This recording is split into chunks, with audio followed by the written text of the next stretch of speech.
இது இந்த மரத்துக்கு பேர் தான் ரப்பர் மரம்னு சொல்கிறாங்க. கன்னியாகுமரி மாவட்டம், கேரளா வந்து இவ்வளவு படிப்பறிவுக்கு காரணமாக இருக்கக்கூடிய ஒரே மரம் இதுதான். இது ஆக்சுவலாக 100% இயற்கையான மரம் கிடையாது. 99 முறை வட்டு முறைகளை மாற்றி மாற்றி வச்சு தான் இதை கண்டுபிடிச்சிருக்காங்க. இது ஆப்பிரிக்கா நாட்டுலேருந்து தான் மற்ற உலக நாடுகளுக்கு இது பரவி இருக்குது. இது காட்டில் இருந்த ஒரு மரம். இந்த மரத்தை பார்த்திங்கன்னா அந்த குச்சி அது கத்தி வச்சு இந்த மாதிரி இதை வெட்டி இந்த பால் எடுக்கிறாங்க. இந்த பால் எடுக்கிறது நீங்கள் பார்த்தீங்கன்னா பாருங்கள், ஒரு கொட்டாங்கச்சியில் அதை வடிக்கிறாங்க. இது வந்து கிலோ அப்ராக்சிமேட்லி 150 ரூபா வருது. இதை ஷீட்டு பண்ணி விற்கிறாங்க. இதில் டிஜிஆர், ஜாவா அந்த மாதிரி நிறைய விதமான ரப்பர் இருக்குது. அந்த ஜாவா ஐலண்டில் உள்ள ரப்பரில் தான் நிறைய பால் வருது. இது பார்த்திங்கன்னா இது 100% இயற்கையான பால். இது பார்த்திங்கன்னா ஆடி காரு, ஃப்ளைட்டு, டயர் எல்லாம் இயற்கையான ரப்பரில் செய்கிறது எல்லாம் தான் இதை பண்ணுறாங்க. மற்றது எல்லாமே இப்போ சிந்தட்டிக் ரப்பர் வந்துச்சு. ஆனால் இதுக்கு மார்க்கெட் குறைஞ்சபாடு இல்லை. அருமையான மரம், நல்ல சாப்பாடு கூப்பிடக்கூடிய மரம்.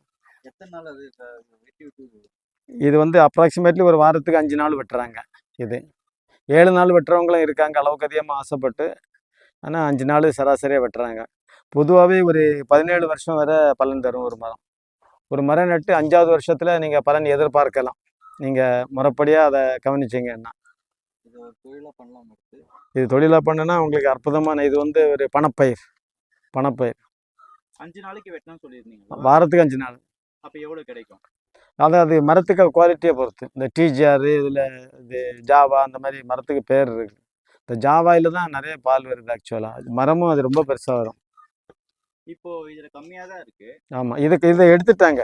எடுத்த அப்புறம் அதில் அந்த வேஸ்ட்டாக பாஞ்சது தான் இது. இது எப்படியும் ஒரு இது பார்த்திங்கன்னா இந்த அளவு வந்திருக்கு. முடிச்சு எடுத்த அப்புறம் இப்போ வந்து குளிர் சீசன் ஆனதுனால திருப்பி அதை வடிந்த சொட்டுகள் தான் இது. இதுவும் கிலோ வந்து அப்ராக்சிமேட்லி 80 ரூபாய்க்கு மேல் விற்கிது இந்த வேஸ்ட்டும். இதில் வேஸ்ட்டே கிடையாது. அப்புறம் இதுக்கு ஒரு காய் கிடைக்குது, அது ரப்பர் காயின்னு சொல்கிறாங்க. அதில் வந்து எண்ணெய் செய்கிறாங்க, ரப்பர் எண்ணெய். அது ஓலிவ் ஆயில் எல்லாம் கலப்படம் பண்ணுறதுக்கு மெயினாக அந்த ரப்பர் எண்ணெய் தான் யூஸ் பண்ணுறாங்க. அதான் உண்மை. அதை கொட்டை வந்து சிவப்பாக இருக்கும். இன்றைக்கி கிடைக்கிறது வாய்ப்பு இல்லை, அதுக்கு சீசன் இப்போது இல்லை. இந்த மாதிரி இது ஒரு அற்புதமான ஒரு நல்ல அருமையான பணப்பயிர்.